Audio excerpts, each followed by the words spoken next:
Regular meeting of Clear Lake City Council of Monday, October 5th, 2020 shall come to order. Please rise for the Pledge of Allegiance. I pledge allegiance to the flag of the United States of America and to the republic for which it stands, one nation, under God, indivisible, with liberty and justice for all. Thank you. Motion to approve the agenda, please. So moved. Second. Moved by Dana, seconded by Bennett. We approve the agenda. Is there any discussion? All in favor signify by saying aye. Aye. Opposed, same. Motion carries. Number 3, to the consent agenda. You have a copy of the minutes of September 21st, 2020. We need approval of the bills and claims, of which you also have a copy. And we do not have any licenses and permits tonight. Motion, please. So moved. Second. Moved by Bennett, seconded by Mark, that we approve the consent agenda. Is there any discussion? All in favor signify by saying aye. Aye. Opposed, same. Motion carries. Now is the time and place for any citizen in the audience who wishes to address the council on any issue or concern. Please approach the podium, state your name first and last so that the clerk can properly enter it in the minutes. This is not a discussion time, nor is a question and answer time, and you have 3 to 5 minutes. Welcome. My name is Brad Weaver, citizen of Clear Lake.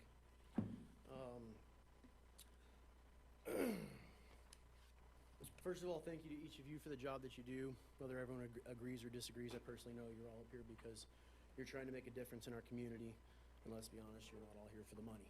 So, thank you for your time and your efforts and your positions. There's 2 points I'd like to make. One, vacation rentals. Due to the 5-minute time limit imposed, I prepared some additional thoughts, facts, and positions in a packet for each of you regarding my views and many others like me that have either asked I be a voice for vacation rental owners for the purposes to ensure our views are expressed that were not able to be expressed as the entire 3 readings process that was initially voted to be skipped through. When you consider aesthetics of vacation rental homes in comparison to annual rentals, they're easily, on average, very well taken care of inside and out, and often significantly better.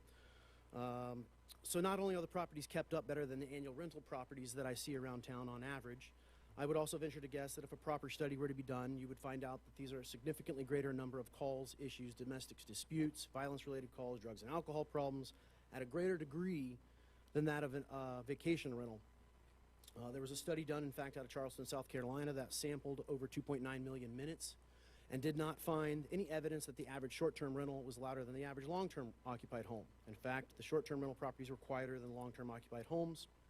So I want to ensure that the view of vacation rentals either, one, change, or we're all on the same page and agree that they offer our community and its guests a great place to stay. Local vacation rentals provide great places that welcome and encourage these types of people to our community, the types of people our community seek, the people that wish to spend money. And often these people are not comfortable or desire to stay in a hotel, no matter the star rating of said hotel, according to an article at aarp.com, and I've provided a link in that packet that I'll provide you. People felt safer in homes due to the knowledge of who was coming and going compared to a hotel with hundreds of new guests every night. The local vacation rental owner community provided well over 5,000 nightly stays in just the months of June through August this year. If every night a vacation rental were to be equated to spending dollars in our community, the taxes that are collected, etc., you are looking at nearly over $1 million in just the months of June through August. And that's a conservative estimate. These are just some quick points, but there are more in the packet that I will provide. The second issue that I wanted to bring up was the concern over the procedure of skipping 3 readings. My concern is when the City Council doesn't undergo the 3 readings, the time those readings were intended to give Council time to research and ask questions doesn't occur, or allow citizens of Clear Lake more time to comment. Without the 3 readings, things are jammed through, and the citizens of Clear Lake are the ones who are hurt, along with our City Council's image, by illegally passing a bill in this case. This whole thing could have been avoided had the 3 readings went on and planned, as the city would have most likely found out that they were attempting to pass a null and void law due to the legislature that was passed 4 months ago before this was passed. My proposal, and one that has, I think, a fair amount of backing of support locally, is to change the law so that you're no longer able to skip readings. The citizens of Clear Lake are the ones who lose when this occurs. I quote from Scott Flory's statement from the KGLO article posted September 28th titled "Clear Lake Vacation Rental Ordinance Void After Action Earlier This Year by Legislature," and saying that, quote, "I don't think the expectation was that there was going to be a lot of these kind of changes going on in a pandemic year down at the legislature this year." And I want to slow down on the next point for emphasis. as I'm trying to stay under my 5 minutes. Flory added that, quote, he doesn't feel cities and counties who had these types of ordinances got a chance to discuss with legislators about this issue. I find that ironic because to me that's exactly what happened to the citizens of Clear Lake when the readings were skipped and the full process of all 3 readings didn't occur. They didn't get a full chance to discuss their legislators about this issue. So I would think naturally it would be something that everyone would want to support. I professionally and respectfully request now that course in my handout as well that I'm going to provide to you should you have the time to read it, and a request to ask you guys to, if you're willing, to reply to my email, just stating if you're either for or against such a motion to change the law so that skipping of 3 readings should be prevented and become illegal in the procedural process. I will assume no response by any councilmen. I would say women, but there's no women in council at the moment. But I would assume that if you don't respond, then it will be considered a no support position. So I guess I say here's your chance to make a difference and make a change that the community supports pretty strongly, I think. I sincerely thank you, truly, each of you, for your time and the job that you do, even if we do disagree on a matter. Luckily, there's a process in how all this works. Help me to help Clear Lake make a change for the better, and I ask your support by officially removing the 3 readings as an allowable process from the law. I look forward to hearing from each of you, and I yield my time back to the council. Thank you. Thank you. If you care if I leave these somewhere, but they're just Please do. additional Yeah. facts.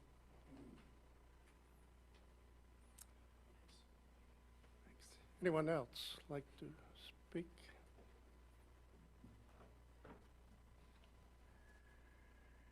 Welcome. Good evening. My name's Mark Mathry. I work at the Saragota County Department of Public Health, and I'm here this evening to promote a program that we've got going on now where we can help residents of Saragota County repair lead-based paint hazards in their home. We're currently about almost a third, not quite a third through of the way through this program. It's a 3.5-year program. We started in January, and we'll go to July of 2023. And we're obligated to repair 120 homes within Saragota County within that period of time. It is just short of a $3 million grant, with about half of that being spent directly on the homes themselves. Our average cost for repairing homes up to this point has been about $8,900, give or take a little bit. This is the second time we have received this grant, and it came from HUD. And so our first grant was a little smaller in scope. We only repaired 56 homes, but that was also, as far as price is concerned, average cost we spent on each home was about $8,900. So we anticipate pretty similar in this particular project. There's an application process which we would have the tenants go through, and if it's a rental, then we have the landlords also have some responsibility in that. It's income-based, and there must be children under the age of 6 in the home. And it's not just for young families. It can also apply to grandparents, aunts, and uncles that might watch some young children on occasion throughout the course of the week. There's a certain period of time that those children have to be at the home. But again, it can apply to all age as far as tenants are concerned. So the big 3 requirements are, obviously, it's got to be in Saragota County. The tenant must income qualify, and you must have a child under the age of 6 in the home. So some of the things that we do, new windows, doors, siding, gutters, we do a lot of painting, has a whole host of things that we can repair and replace. And then as part of that, we have a healthy homes component where we literally go into the homes and look at any issues related to the home. And it could be electrical, it could be plumbing, could be drafty windows, whatever the case may be. We've got a 28 or 29 point checklist that we go through, and then we're able to spend money outside of the lead money to fix some healthy homes issues as well. And we're allocated about $5,000 per home in the healthy homes portion. So again, we're just trying to drum up a little support. We've done a couple homes in Clear Lake this year already. In our last grant, we also did a home. So again, if we can get some more support, that would be wonderful. I've got some brochures here that I can leave, if that's all right. Certainly. Yeah. Thank you. Can we ask questions? No. No. Anyone else wish to speak to the council? It got a little confusing. He's on the agenda tonight. He's on the I think, agenda. yeah, Oh. we just, New business A. Well, There he goes. call him Alright. back quick. didn't realize that was the same person that was on the agenda. Sorry. Well, yeah. Couple quick questions. I'd like a couple. Just so we're not confused, Brad was speaking during a time where there was no comments being made, and you were on the agenda, Yeah, item go A. ahead. Anyway, citizens' opportunity is over. Right. Okay. Sorry about that. Okay, go ahead. This obviously goes way beyond the concept of just lead-based paint then. It's almost whole home safety once you get in there. Yeah, the way the program works is we have to find lead hazards before we Okay. can do anything with healthy homes. It's kind of tied together. So if we don't find any lead hazards in the home, then we can't spend any of the healthy homes money. And so, just what little I know about lead-based paint, they're probably mainly older homes. Yeah, absolutely. I guess that's another requirement is the home has to be built prior to 78. Yeah. And we've obviously got a lot of those in the county. Quite frankly, most of the homes that we're dealing with are built prior to probably 50 or 55. Sure. Anything after that, generally you don't find anything with lead-based paint. Having been a part-time painter since 1969, worked out pretty good well with teaching, but basically what I remember about that, a lot of times it'd be a plaster wall painted that way, or woodwork painted that way, or furniture, et cetera, et cetera.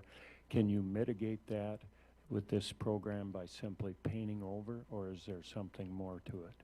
So the way it works, there are things called interim controls and abatement. Interim is considered you fix the problem for 3 years, and abatement is considered essentially to be fixed forever.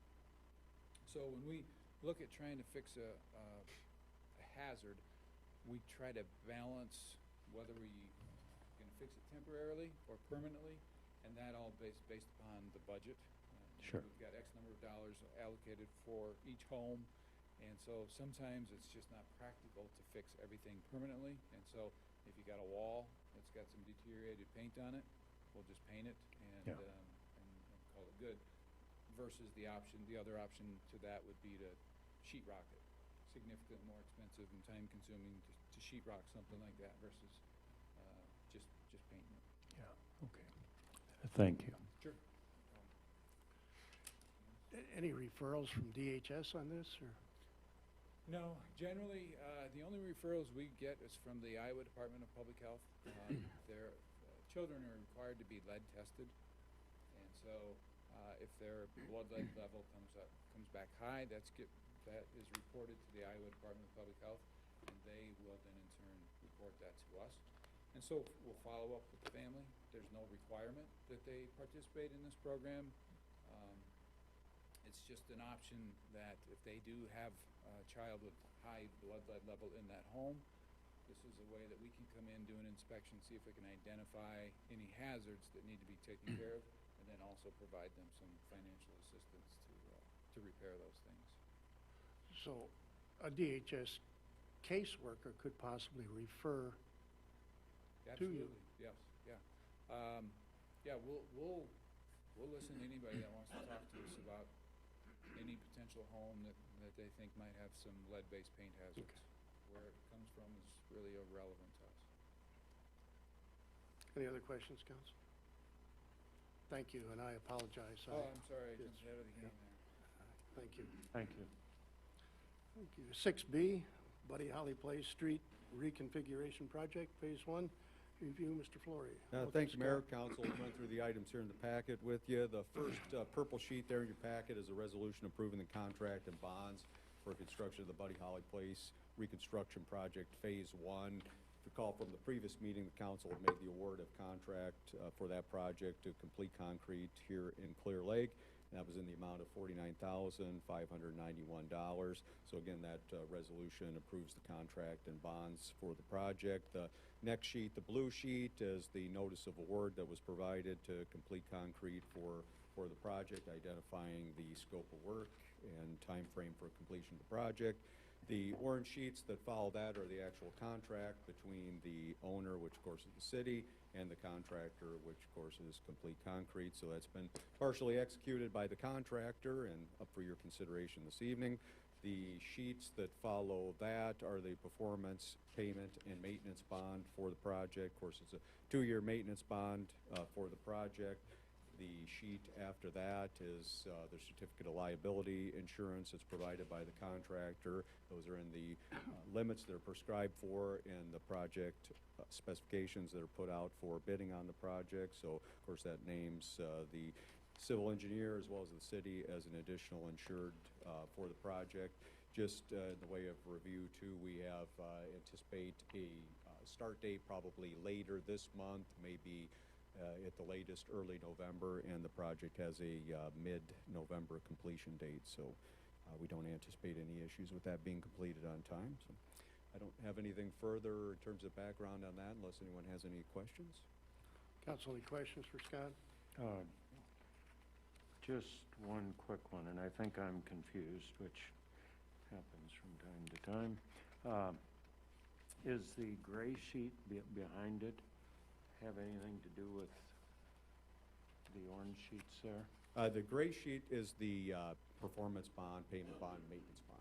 Okay, I guess I'm a little confused about the title. Yeah, there's a typo there. We caught that one. Okay. The relevant, if you look at that second paragraph, it references the Buddy Holly Place reconstruction project in Phase 1. So that was just left over from that previous project. So. Okay, well, I just wanted a clarification. Yeah, no, there we caught because that. I was thinking, man, I know my geography in Clear Lake pretty well. Yeah. And East Main and Buddy Holly are skips apart.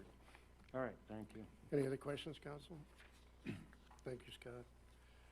Therefore, I entertain a motion to approve Resolution 2056, a resolution approving contract in the amount of $49,591 and bonds with Complete Concrete of Clear Lake, Iowa. Motion, please. So moved. Second. Moved by Gary, seconded by Dana, that we approve Resolution 2056. Is there any discussion? Roll call. Mark? Yes. Mike? Yes. Dana? Yes. Bennett? Yes. And Gary? Yes. Motion carries 5-0. Resolution 2056 is duly adopted. 6C, Clear Lake Consolidated Urban Renewal Plan Amendment, 2020 to 2002. Review, Mr. Flory. Thank you, Mayor, Council. The pink sheets in your packet address this item. The first pink sheet, there's a resolution setting the date for a public hearing. As the Mayor indicated, this would be the second amendment this year on the urban renewal plan for our consolidated urban renewal area. On the back side of that is a copy of the public notice that will be published in the newspaper on October 21st, indicating that we're going to have a hearing on that proposal on November 2nd, and that proposal is essentially to amend the urban renewal plan to incorporate 3 new projects that will use incremental property tax revenues to offset the costs of, and those 3 projects are identified there in the public notice.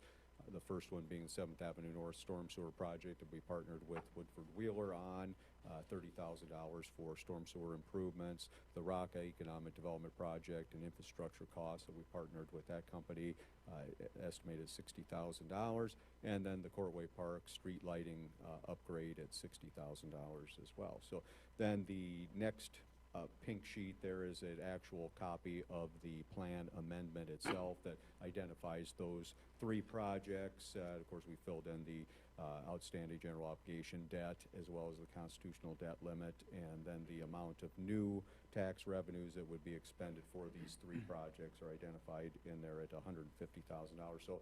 So the law requires that the city notify the taxing entities of Cerro Gordo County of our intention to amend our urban rural plan, so we'll send out a notice to the school district and the county board supervisors tomorrow, indicating that we'll have the statutorily required consultation meeting that'll be held here at City Hall on October 15th, 10 o'clock.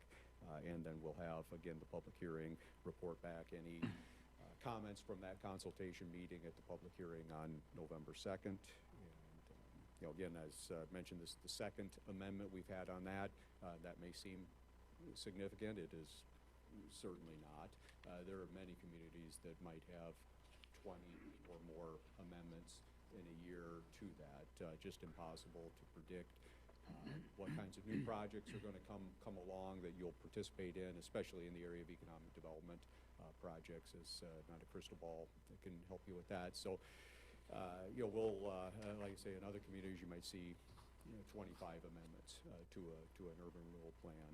So that's something that state passed a few years ago that requires us to go through a pretty elaborate process to amend the urban renewal plan, again, following the strict legal procedures to give notice to the community, give notice to the other taxing entities. So it's not an easy process, but we follow it. Required. So I don't have anything further on any background on that unless anybody has any questions on any of those. Just a quick question, or once again clarification for my own mind here. The rock development project is primarily the extension of sanitary sewer across that development and basically to the outskirts of 40th Street. Yep. So that is also to provide for sanitary sewer main line improvements that you're speaking of, and also lateral improvements for water and sewer. Now, we've at least had a little discussion on the potential at some point in the future of maybe the sanitary sewer being extended to the airport. That'll take it to the airport. I mean, what would this involve? Would it involve, obviously, the airport having to want that, but the Clear Lake Sanitary District would have to be on board with that too, or? Yeah, there's a process that involves annexation by the Clear Lake Sanitary District into their district. Okay. Of course, the property is in the city limits. The Mason City Municipal Airport is in the unincorporated portion of Cerro Gordo County. So in order for the treatment to be served by the Clear Lake Sanitary District, they have to be incorporated into their jurisdiction as well. So. Yeah, and none of that had to happen when we extended city water out there or anything, just, okay. They're on our water, and, they're on a private lagoon system, so this would give them the opportunity. Yeah. I know in years past, they've had issues with that lagoon system, so Sure. this would certainly give them an option that if that became too problematic, that they could connect onto the collection system that we would have right at their doorstep. Yeah, sounds like a win-win, but, all right, thank you.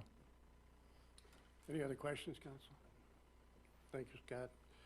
Therefore, I'll entertain a motion to approve Resolution 2057, a resolution setting the date for a public hearing, which shall be November 2nd, 2020, here in the council chambers on the 2020-02 Clear Lake Solid Urban Renewal Plan Amendment. Motion, please. So made.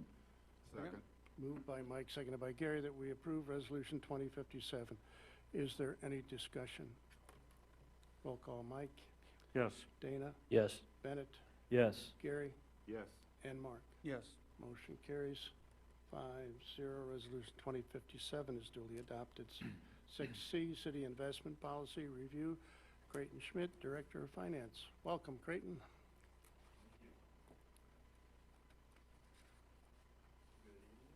Thank you, Mayor and Council. Tonight, we are looking at updating our investment policy. So the new investment policy is on this softer pink sheet here, and right behind that is our prior investment policy. So So when we look at the Iowa code, it states that we do need our own investment policy as a city. And what this does is it has those terms for our city. And really, it's in alignment with what the Iowa code requires. So there aren't a lot of changes going from our prior code to what we have proposed in front of you tonight. But it is proposing it. We haven't updated it since 1993, so it has been some time. Not a lot of changes again. The 3 priorities are the same for all cities. The number 1 priority is the safety and security of our principal that we have invested. The second priority is the liquidity, so making sure that we have the funds available when needed to meet our expected liabilities. And then the third is getting a reasonable return on our investments. We haven't, so in the past few years, we've put a lot of money, our investments into the local banks. The local banks in this community work well with the city, so we've done a lot of certificates of deposit. We're not looking to change that necessarily, but more updating and outlining the policy so we do know what is available for the city moving forward. Council, any questions for our new Director of Finance, Creighton Schmidt? Well done, well done. Just one quick one. In your working lifetime, have you ever been able to commute 3 blocks to work? Never. Okay. It's been close, actually. So when I was in Salt Lake City, All right. but a little bit more than 3 blocks. All right. It's wonderful. Thanks, Creighton.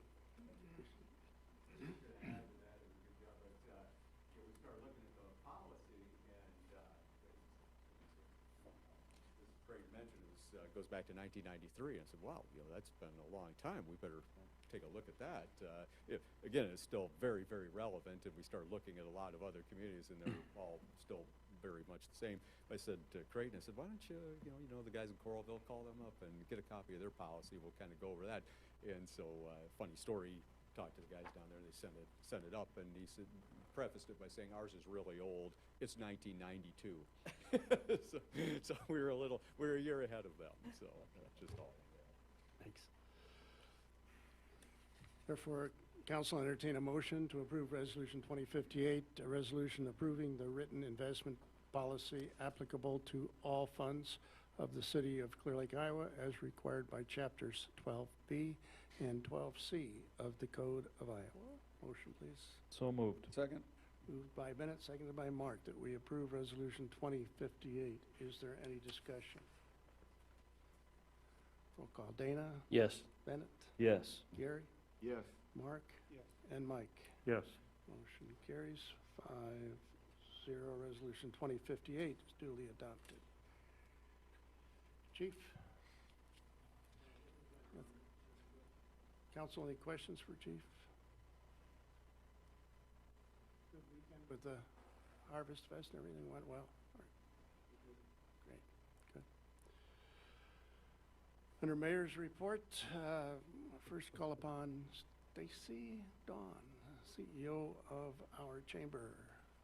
It was a good weekend, I assume. Yeah, it was a good weekend. Hi, Council. It's really nice to see you all in person in the whites of your eyes. All right, so it's been a few meetings since I've been able to join you in person. So I'm just going to quickly go over some of the happenings since September. In September, we had our first event of the year. So September, first event of the year. Definitely not a normal year for us at the chamber, but we were able to have a successful triathlon at the beginning of September. We also welcomed 8 new chamber members, and we also had 8 chamber members in August as well, which is, we normally see 4 or 5, so to see 8 2 months in a row was really encouraging. Some are new businesses to Clear Lake, some have been here a while, but have started to get more involved in the community, so that's a really positive indicator for us at the chamber. A lot of dirt moving around town, you guys know this. So we've had 4 groundbreakings since the last time we were together: the Wellness Center, Rocca, Clear Lake Storage Depot, and Ward Vance Lake, so that's encouraging from an economic development standpoint. And you mentioned Harvest Festival already. We lucked out with the weather. It spitted for a little bit right away in the morning, but we've had a lot of positive feedback today regarding how the event went, and I think that people were really appreciative to have something to come to downtown, and I think everyone was really respectful of one another and their boundaries, and so was nice to kind of work around, the limitations that we had and get that event going. So looking ahead, tourism season is starting to slow down here. Obviously, we're entering the fourth quarter, so I told Jen Larson this earlier today. It's been the slowest and the fastest year ever. So it's just been a really, really strange year. But with things slowing down, we're starting to refocus our efforts on encouraging our community to support local, to shop, dine, stay, all of those things. And we're also kicking off a fall tourism campaign to try and draw people in who maybe are still needing a weekend away or something like that. So we're working on that. We're also in the process of writing a few grant applications to support some of our marketing initiatives for Clear Lake for next year. And then Chad isn't here tonight, but we are still working strongly together with our Vision North Iowa collaboration. So you may have seen we launched a video, This is North Iowa video, that talks about both Mason City and Clear Lake in the North Iowa corridor, and we're going to start a digital marketing campaign to try and target some of those individuals who, may be looking to escape, city life or looking for kind of a change of pace. We think we've got a lot to offer there, and the iron's hot, so we're going to try and hit it. So, any questions for me?